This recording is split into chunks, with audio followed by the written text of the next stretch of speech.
I'm going to do an AAR. That's an after action review.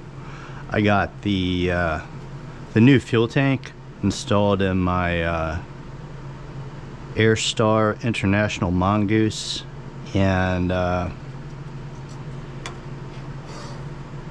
as I said, this is the first time that I've totally refurbished a helicopter like this, so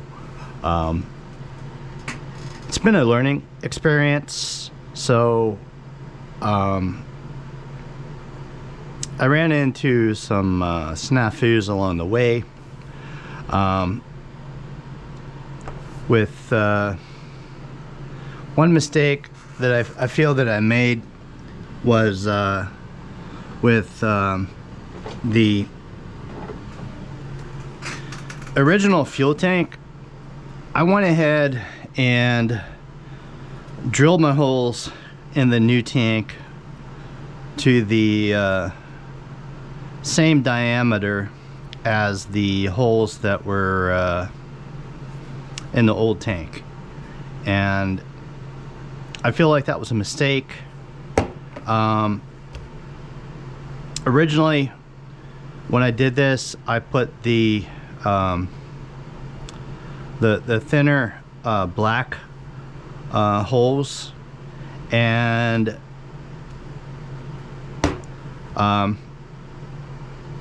the problem was that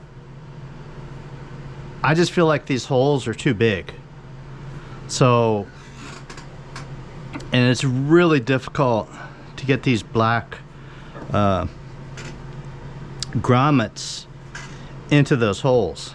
So, for one thing, I believe there's actually a specialized tool for, you know, putting a precise, very nice circular round hole in there, and I just used a regular drill bit. I used the next size up from this one, and I probably should have gone with this smaller size, or possibly even this one, which is 2 sizes smaller.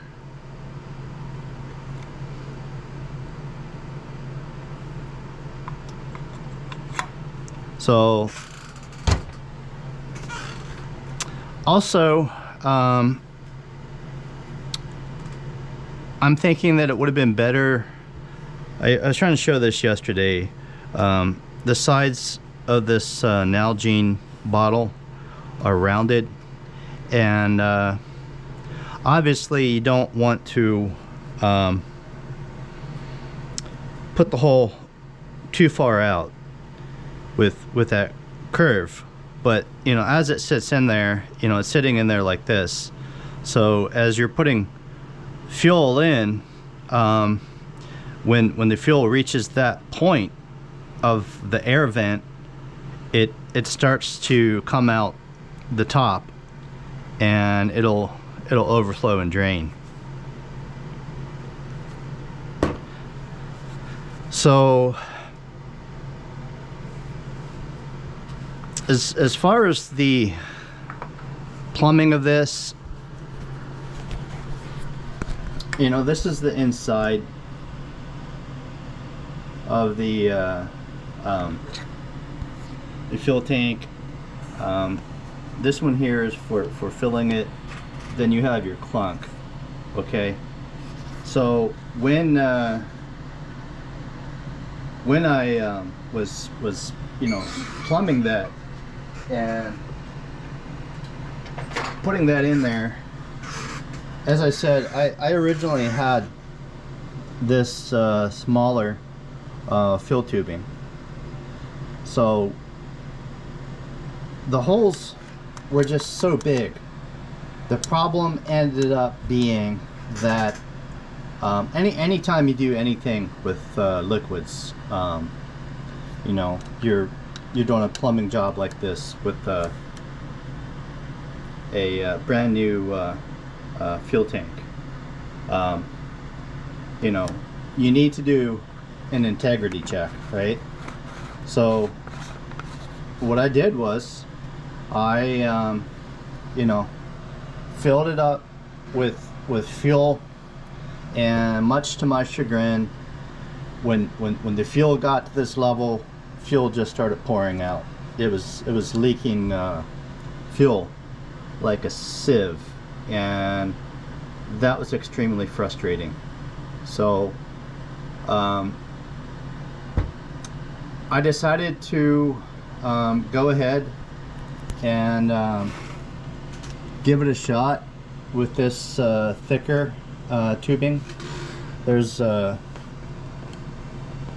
more narrow 3/32 tubing. You can see the difference in diameter there.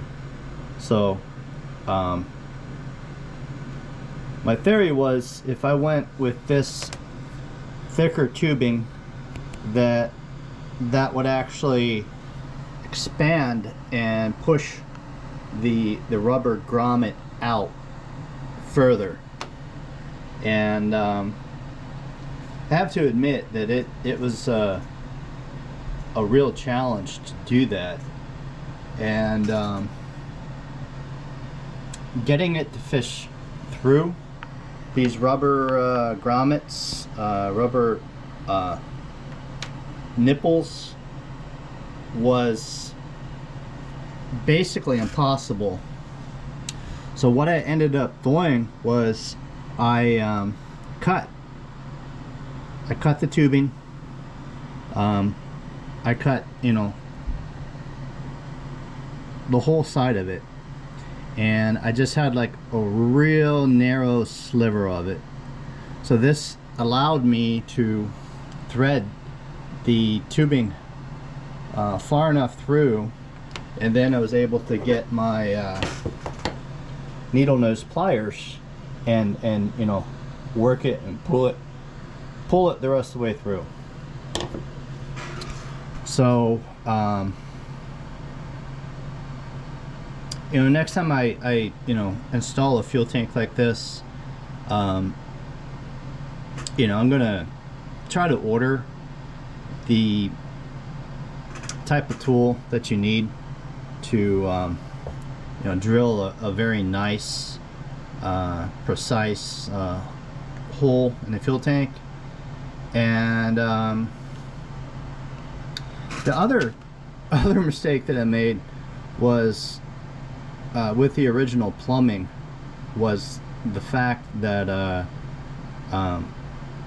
I you know, routed the tubing wrong. So this is the pickup for the fuel line. So the clunk is on the other line there, and this is the fuel clunk. So it's a big metal pickup, and it does have the filter on it. Now ideally you want a lighter tubing in there, because the theory with the fuel clunk is that, and this is more important for guys that do the 3D aerobatic flying, so the theory is gravity is always going to put the heavy fuel clunk to where the fuel is. So if you fly inverted, you know, the fuel clunk is going to go to the top of the tank like this.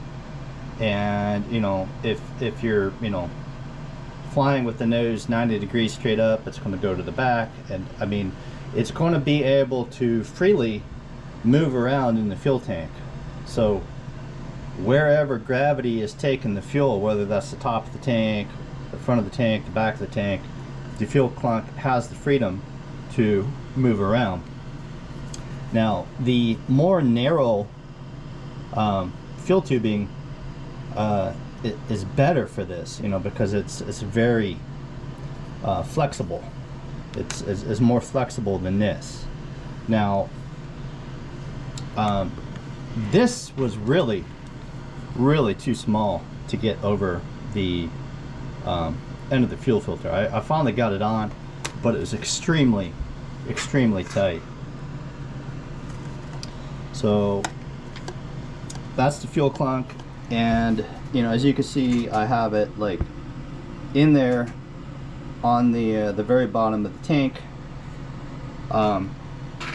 Anyway, with the routing of this, you actually want, and you can see in there, so this is the one with the fuel clunk, right? And it goes up and it comes out right here. So you actually want this to go here on your carburetor of your engine. And originally I made the mistake of, you know, putting the air return on there. So that's on the front of the carburetor. So I have another Airstar Mongoose, and